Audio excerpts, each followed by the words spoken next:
부활의 첫 열매이신 예수 그리스도께서는 마지막 날에 우리를 그리스도 안에서 부활의 생명으로 다시 살아나게 하실 것입니다. 그러나 지금 우리가 다시 세상에서도 우리를 다시 살리시는 예수 그리스도의 부활을 순간마다 경험하고 있습니다. 우리가 부활의 능력으로 거듭난 중생의 삶을 살고 있을 뿐만 아니라 보혜사 성령으로 말미암아 매일 참 생명의 소유자로 살아가고 있기 때문입니다. 그러기에 우리는 모든 것이 끝났다. 이게 포기하고 우리가 살아가는 것이 아니라 우리는 낙심하지 말고 부활의 소망이신 예수 그리스도를 붙잡고 그분을 바라보며 앞을 향해서 우리는 나아가야 합니다. 그것은 마치 겨울에 얼어붙었던 대지에 따사로운 햇빛이 또 따뜻한 바람이 불게 되면 얼어붙었던 땅들이 녹고 거기서 새로운 싹들이 돋아나는 것과 같습니다. 땅이 얼어붙었다고 죽은 것이겠습니까? 아무것도 보이지 않는다고 생명이 없는 것일까요? 예수 그리스도의 생명의 빛을 받은 영혼들은 죽음에서 다시 일어나게 되고 생명을 발산하게 되고 세상에 다시 생명을 불어넣는 그러한 사람으로 살아가는 것입니다. 주님을 믿는 자는 죽어도 죽는 것이 아닙니다. 주님을 믿는 자는 육체와 상관없이 영원히 죽지 않는다는 사실을 우리는 믿어야 합니다. 그래서 오늘 주님께서 여기 26절 말씀에 마르다에게 이렇게 말씀하시면서 물으셨어요. 이것을 내가 믿느냐? 이것을 내가 믿느냐? 여러분 믿으시기를 바랍니다. 1949년 중국은 완전히 공산화되었습니다. 중국이 공산화되게 되자 중국에 있었던 선교사들이 다 추방되고 쫓겨나가기 시작을 합니다. 그래서 상해에서 모두 배를 타고 이제 떠나가게 됩니다. 선교사들은 떠나가는 배에서 핍박받고 있는 중국 교회를 걱정하면서 곧 무너지고 사라져 없어질 것이다. 이렇게 여기며 슬퍼했다고 합니다. 그리고 곧 없어질 교회를 위해서 온 세계에 퍼져 있는 성도들이 걱정 어린 눈으로 이것을 바라보며 안타까워했다고 하죠. 그런데 1980년 중국이 개방이 되면서 보니까 말입니다. 교회가 존재하고 있었다는 사실이에요. 그런데 성도들이 이전에는 100만도 안 됐었는데 1980년에 딱 그렇게 개방이 되면서 들어가 보니까 성도의 수가 600만이 벌써 넘어가고 있었다는 겁니다. 죽은 것이 아니었어요. 없어진 것이 아니었어요. 더 놀라운 것은 최근의 발표에 의하면 성도의 수가 2800만이라는 발표가 나왔는데 그거는 지하교회, 그러니까 가정교회를 갖다가 뺀 숫자예요. 그래서 그 가정교회까지 합하면 1억 명이 넘어간다라고 알려지고 있습니다. 2000년을 경계로 해서 막 부흥운동이 저 농촌, 시골 이것을 중심으로 해서 막 일어났는데 이게 대도시로 막 퍼져나가기 시작을 했답니다. 그래서 폭발적으로 대도시에 성도수가 막 늘어나기 시작하는데 그래서 성도수가 1억 명이 지금 넘어가고 있다는 거예요. 어떤 분은 거의 2억이 된다. 뭐 이렇게 말하는 분도 있어요. 중국 국가주석 시진핑이가 교회 십자가를 갖다가 없애는 운동을 했죠. 그래서 저장성 같은 경우에는 1700개의 교회를 갖다가 십자가를 다 없애버렸다고 합니다. 그런데도 성도의 숫자는 줄 생각을 안 하는 거예요. 계속 늘어나고 앞으로 2030년에 가면은 중국의 성도 수가 3억 명이 넘을 것이다. 이렇게 내다보고 있습니다. 얼마가 된다고요? 3억 명이 넘는데. 놀라지도 않아. 우리는 1000만도 안 되는 숫자를 가지고. 북한에서도 지하교회가 존재하고 있다고 합니다. 그 숫자는 알 수가 없지만 시대가 어려울수록 지하교회는 점점 확대된다는 사실이에요. 그래서 그 숫자가 막 늘어나는 거예요. 왜 그런지 아십니까? 예수 믿는 사람들은 예수님의 부활을 믿기 때문입니다. 그래서 그러는 거예요. 예수님이 돌아가시자 제자들은 다시 이전의 모습으로 돌아가고 말았어요. 베드로와 몇 명의 제자들은 고기 잡으러 갈릴리로 가버렸어요. 마태는 어디로 갔겠어요? 세리가 됐어요. 다시 그가 있던 자리로 돌아갑니다. 시므온은 다시 어디로 갔냐면 열심당원이 되어서 그쪽으로 쫓아갑니다. 이게 바로 그들의 현실이었어요. 그들의 현실은 이런 거예요. 만일에 이런 제자들이 부활하지도 않는 예수를 추억하면서 종교를 만들었다고 한다면 어떻게 됐을까요? 하루아침에 사기 행각이 다 드러나고 말 것이다. 그들은 하나같이 뭔가를 갖다 꾸밀 만한 능력이 있거나 지식이 있거나 뭐 그런 것을 가질 만한 그런 것들이 없는 그러한 사람들이었어요. 주님이 부활하시지 않았다고 한다면 제자들은 다시 일어날 수가 없었습니다. 주님이 사시지 않았다고 한다면 기독교는 존재하지도 않았을 겁니다. 1972년에 워싱턴 워터게이트라고 하는 건물에 절도범들이 들어왔어요. 그 건물 안에는 민주당사가 있었습니다. 대수롭지 않는 그런 단순 절도로 보았지만은 절도범 중에 한 사람의 주머니를 뒤지다가 백악관 직원의 이름이 적혀있는 종이를 발견하게 됩니다. 그래서 파문이 일어나기 시작했어요. 그해 11월 닉슨은 재선을 하게 됐는데 사상 유례없는 압승을 갖다가 거두게 됩니다. 이듬해인 1973년 2월에는 그 월남전을 갖다가 지긋지긋한 그 월남전을 종결시키는 대통령으로서 최절정의 시기를 갖다가 구가할 그러한 정도로 닉슨은 대단한 인기를 얻고 있었습니다. 그러나 이 워터게이트의 망명은 사라지지 않고 계속해서 살아나고 계속 불씨가 이어져가고 있었습니다.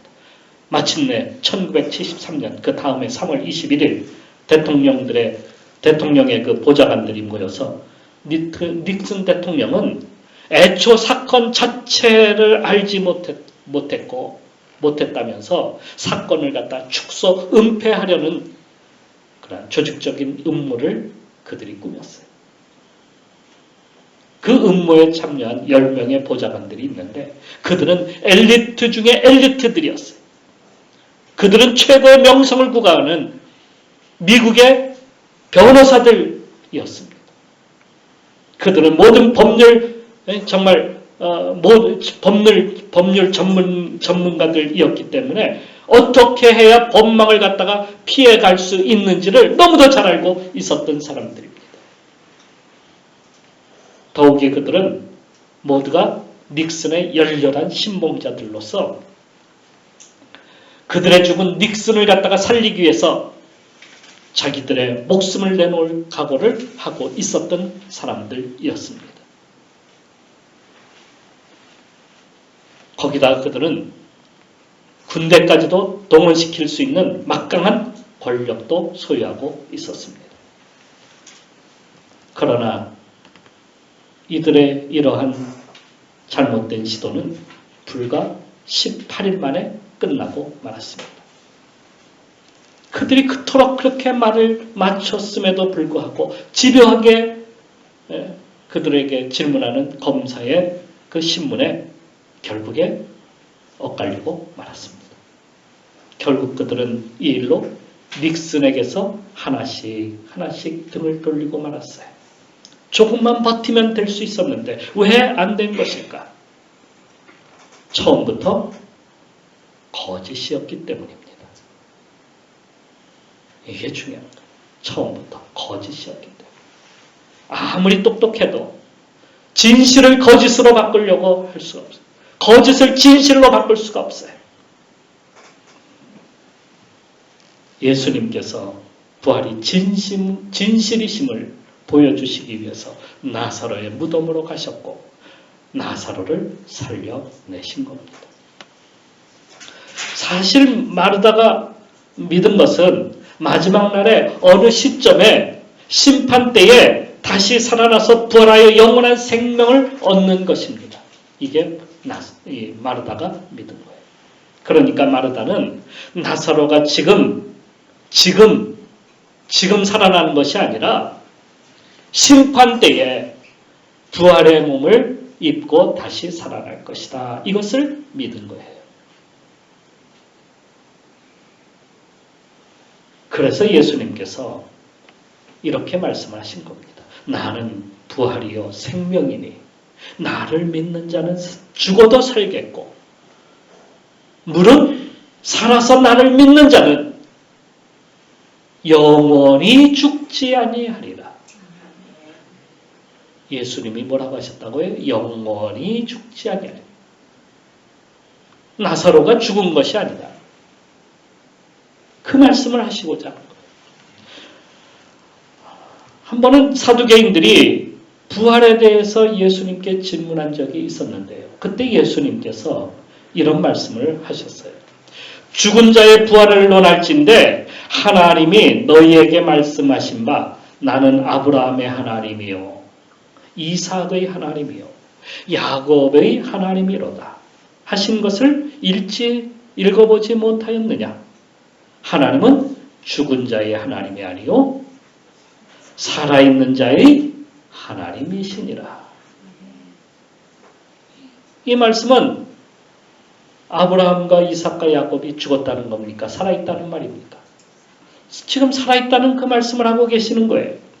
그러니까 아브라함과 이삭과 야곱 이들은 언제 사람들입니까? 이미 4,000년, 지금부터 4,000년 전에 이미 죽은 사람들이에요. 그들의 육체는 이미 땅으로 들어가서 썩어가지고 다 사라져버리고 없어져 버렸습니다. 여기서 끝이라고 한다면 하나님은 죽은 자의 하나님이십니다. 하지만 그들의 육체는 죽었지만 그들의 영은 하나님 안에서 영원히 생명을 누리고 있다는 말씀이에요. 하나님 안에서 살아가고 있다는 말씀입니다. 그래서 하나님은 죽은 자의 하나님이 아니시라 산 자의 하나님이시다. 이 말씀을 하시는 거예요. 예수님께서 거짓 나사로와 부자에 대한 비유를 하신 적이 있어요. 부자와 거짓 나사로. 여기 비유에 대해서 말씀하신 적이 있는데 부자도 죽고 나사로도 결국에 다 죽잖아요. 그런데 부자가 간 곳은 불 속에 떨어졌고 나사로는 아브라함의 품에 떨어졌다. 그런데 멀리서 이 부자가 바라보니까 나사로가 아브라함의 품에 있는 것을 본 거예요. 그러니까 그 아브라함은 지금 살아있다는 말이에요? 죽었다는 말이에요? 살아있다는 거 아닙니까? 아브라함 품에 있다는 거예요. 그러니까 아브라함이 살아있음을 보여주는 말씀이에요. 십자가에 달렸던 강도가 예수님 옆에 달렸던 강도가 있죠. 그 강도가 예수님께 이렇게 말을 합니다. 당신의 나라에 임할 때에 나를 기억하소서. 그랬더니 예수님께서 뭐라고 하셨어요? 오늘 언제? 오늘 내가 나와 함께 낙원에 있으리라. 이렇게 하셨어요. 죽어서 심판 때까지 기다리고 구천을 떠돈다. 뭐 그런 말씀하신 적이 없어요. 뭐 우리 어떤 사람들은 사람이 죽으면 구천을 떠돈대. 뭐가 돼서? 귀가 돼서. 그건 미신에서 하는 소리지. 왜 믿는 사람들이 그런 소리를 해요? 예수님은 그런 소리 하신 적이 없어요. 네? 죽어서 뭐 심판 때까지 구천을 떠돌 이러지를 않는다는 거예요. 그러니까 귀신이 되는 것도 아니에요. 어느 장소에서 기다리는 것도 아니에요. 어떤 교회에서는 뭐 캐톨릭에서는 연옥이라는 걸 이야기해요. 그래서 연옥에 영원히 거기서 기다렸다가 심판 때까지 기다립니다. 어느 장소가 있어가지고 거기에 가는 게 아니에요. 그 즉시 우리는 생명 안으로 들어가는 거예요. 그래서 하나님은 죽은 자의 하나님이 아니시라 지금 살아계신 하나님이시라. 그걸 믿으라는 거예요. 그런데 오늘 내가 예수님을 믿고 새로운 피조물이 되었다고 하면서 굳이 우리가 부활의 몸을 또 입을 필요가 뭐가 있느냐? 내가 믿고 지금 현재 새로운 피조물로 살아가고 있는데 말입니다. 다시 기다릴 필요가 있을까요? 예수님의 이름만 불러도 새 생명을 하나님이 주시는데 부활이 뭐 또 필요하냐는 얘기예요. 부활을 기다릴 필요가 뭐가 있습니까? 부활이 필요 없습니까? 부활은 새로운 피조물이라고 말씀드렸지 않습니까? 그것은 인생이 본래의 모습으로 돌아가는 거예요. 본래의 모습이 어딘지 아십니까? 창조 때의 모습으로 하나님께서 인간을 창조하실 때의 그 모습으로 다시 회귀하는 거예요. 다시 회복하는 거예요. 지난 부활절 때도 그런 말씀을 드렸어요. 우리가 부활이라고 해서 예수 그리스도를 옷 입는 것이다. 빛으로 옷 입는 것이다. 이런 말씀을 드렸어요. 그것이 바로 처음 인간의 모습이에요. 하나님은 썩어질 몸으로 우리를 만들지 않으셨어요. 영원히 사는 존재, 빛나는 존재로 우리를 만드셨어요. 그 빛나는 존재가 뭐예요? 하나님이 함께 하시기 때문에 빛나는 거예요. 그런데 그리고 에덴 동산에 살게 하셨죠. 그 낙원은 영원히 살 수 있는 곳입니다. 에덴 동산 자체가 영원한 장소가 아니라 우리가 이걸 알아야 돼요. 인간이 영원히 사는 존재라는 거예요. 잘못 우리가 생각하면 하나님께서 어떤 영원히 사는 어떤 곳을 만들어 놓고 거기에다가 인간을 보내면 인간이 영원히 산다. 이렇게 생각하는 착각, 장소가 아니에요. 우리가 영원히 살도록 만드신 거예요. 그런데 죄로 말미암아서 인간은 그 생명을 잃고 말았어요. 그러니 부활이라고 하는 것은 바로 그것을 회복해 가는 거예요.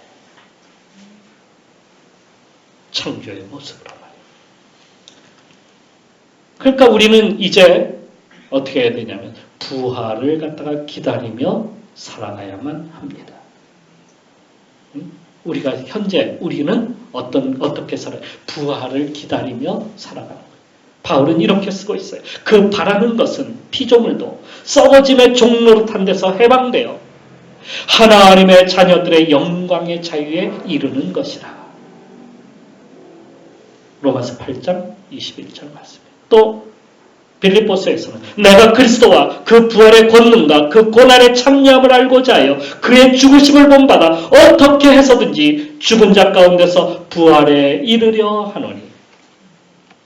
부활에 이르기 위해서 지금 내가 나아가고 있다는 것을 바울은 말씀해주고 있습니다. 빌립보서 3장 10절 11절에서. 그러니까 부활에 이르기 위해서 오늘 우리는 힘써 살아가야 된다는 말씀이에요.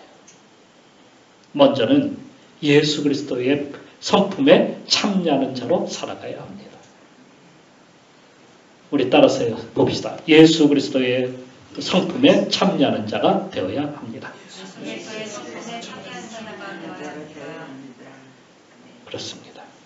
예수님의 성품은 나를 위해서 모든 것을 내어주시고 모든 것을 참으신 그분이 바로 예수 그리스도이십니다. 바울은 이것을 겸손히 섬기심이라고 말씀하고 있어요. 너희 안에 이 마음을 품으라. 곧 그리스도 예수의 마음이니 그는 근본 하나님의 본체시나 하나님과 동등됨을 취할 것으로 여기지 아니하시고 오히려 자기를 비어 종의 형체를 가지사 사람과 같이 되셨고 사람의 모양으로 나타나서 자기를 낮추시고 죽기까지 복종하셨으니 곧 십자가의 죽으심이라. 섬김입니다. 섬김은 대접받고 높이되고 자랑하는 것이 아닙니다. 우리가 생각하는 것과 같이 생각하는 것과 정반대. 우리는 항상 어떻게 해요? 대접받기를 좋아해요. 나를 세워주기를, 내가 세워지기를 크게 좋아한다. 내가 자랑하기를 더 좋아한다. 나를 나타내려고 하고 돋보이려고 하는 것이 인간의 모습이에요. 주님은 섬김을 받기 위해서 오신 것이 아니에요. 높아지시기 위해서 오신 것이 아니에요. 섬기려 오셨다는 말씀이에요. 인자가 온 것은 섬김을 받으려 함이 아니라 도리어 섬기려 하고 자기 목숨을 많은 사람의 대속물로 주려 함이니라. 이 주님께서 이렇게 행하십니다 하는 것입니다. 다음으로 예수님의 부활을 내 몸에 받으며 증거하는 자로 살아가야 한다는 말씀이에요. 예수님의 부활을 내 몸에 받으며 증거하는 자로 우리 따라서 해봅시다. 증거하는 자로 살아갑시다. 증거하는 자로 살아갑시다. 무엇을 증거하는 거예요? 예수님의 부활을 증거하는 거예요. 예수님이 다시 사셨다. 그것은 뭐예요? 우리 죄를 갖다가 죄를 다 없애시고 우리를 구원하신다는 사실. 이게 부활이죠. 곧 그것은 한마디로 얘기하면 이겁니다. 예배와 전도. 예배는 예수님의 부활의 감사와 기쁨과 구원을 나타내는 것이 예배입니다. 그래서 초대교회는 부활의 날에 예배를 드렸어요. 그 주일이라고 하는 것은 부활의 날이에요. 어떤 사람은 왜 주일에 안식일 날 드리지? 왜 주일에 드립니까? 해서 안식일에 드리는 사람들도 있는데 부활을 온전히 아는 사람들은 부활을 갖다가 기쁨으로 받기 위해서 구원의 감격을 누리기 위해서 주님의 부활절날 예배를 드리는 겁니다. 그리고 나가면 전하는 거예요. 부활을 전하였기 때문에 사람들은 핍박을 받았어요. 초대교회 때 사람들은 유대인들에게 핍박을 당하고 공회에 끌려간 이유는 예수님의 부활을 찬양하니까. 예수님의 부활을 입기 위해서 그걸 사람들이 살아가니까. 그래서 잡혀가고 고통을 받은 거예요. 바울이 유대인들에게 잡혀서 고난을 2년 동안을 갖다가 구류로 살고 결국에는 로마로 압송되어 가잖아요. 그때도 무엇 때문입니까? 예수님의 부활을 증거했다는 사실 때문에. 그게 이유였어요. 예수님의 부활을. 그러니까 성도들은 모두가 그 당시에 모든 성도들은 모이면 예배하고 흩어지면 전하는 거였어요. 이게 부활의 공동체예요. 자, 따라서 한번 해봅시다. 모이면 예배하고 흩어지면 전하자. 이게 부활의 공동체라는 사실. 사탄은 모이는 것도 싫어합니다. 또 전하는 것도 싫어합니다.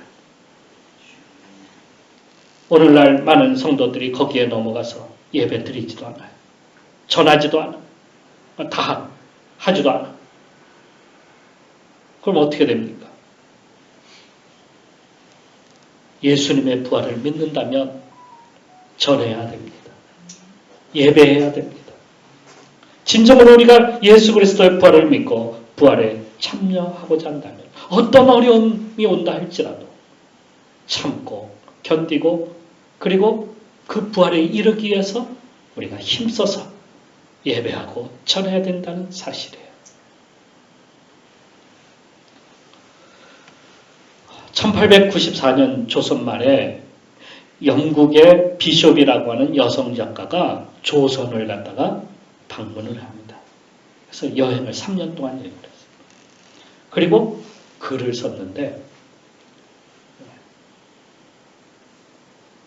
거기에 그 글에 의하면은 호주에서 온 3명의 젊은 여성들이 조선 사람들만 사는 부산의 한 동네에 들어가서 진흙으로 된 오두막에서 살아가고 있다 하는 것을 갖다가 쓰고 있습니다. 거기에 그러한 글이 나오고 있어요. 그 중에 키가 좀 큰 한 여성은 집이 너무 낮아서 일어설 수 없을 정도였다고 합니다. 그 정도로 집이 낮았대요.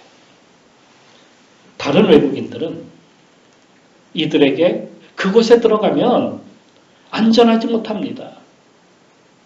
또 그곳에 들어가면 불교를 하기 때문에 건강을 해칠 수 있습니다. 또 조선 사람들에게는 고약한 냄새가 나기 때문에 얼마 버티지 못할 겁니다. 이렇게 이야기를 했다고 합니다.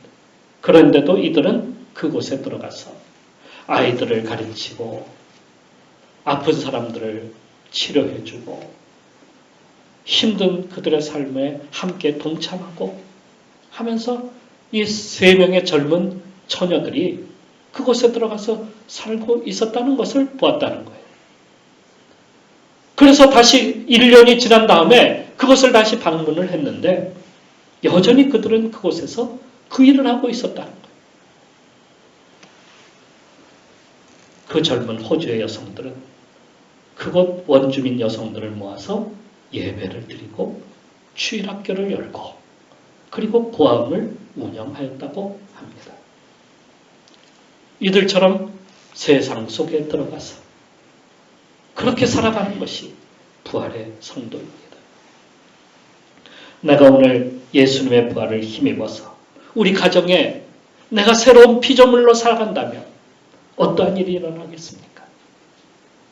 또 내가 사회 속에 들어가서 새로운 피조물로 살아간다면 어떠한 모습으로 세상이 달라질 수 있을까요? 우리는 부활에 이르고자 해야 합니다. 부활에 이르고자 하는 사람은 새로운 피조물로 살아가는 겁니다. 예수 그리스도와 함께 그분을 닮아가면서 오늘도 새로운 피조물이 되어서 부활에 이르고자 오늘도 달려나가는 성도로 살아가시기를 주님의 이름으로 축원합니다. 기도하겠습니다.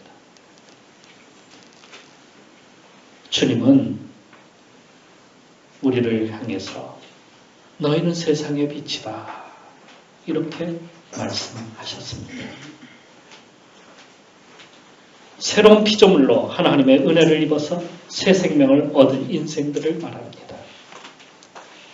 예수 그리스도의 빛을 덧입고 사는 사람들입니다. 이를 그리스도인이라고 부릅니다. 크리스찬. 우리는 하나님의 백성이며 하나님의 사람들입니다. 하나님의 자녀들입니다. 부활을 경험한 사람들입니다. 그래서 너희는 세상의 빛이다 이렇게 말씀하셨습니다. 빛은 덮어두는 것이 아닙니다. 빛은 비춰야 됩니다. 어둠을 비치고 죄악을 비치고 더러움을 몰아내는 겁니다. 비판하고 싸우고자 하는 것이 아닙니다. 섬김으로 함께 그리스도의 은혜를 나누고 참여하는 것을 말합니다. 그것이 바로 부활에 참여하는 삶입니다. 주님, 저도 부활에 참여하고 싶습니다. 부활의 신앙을 갖고 살고 싶습니다. 저를 도와주옵소서. 기도하면서 나가도록 합시다. 기도하겠습니다.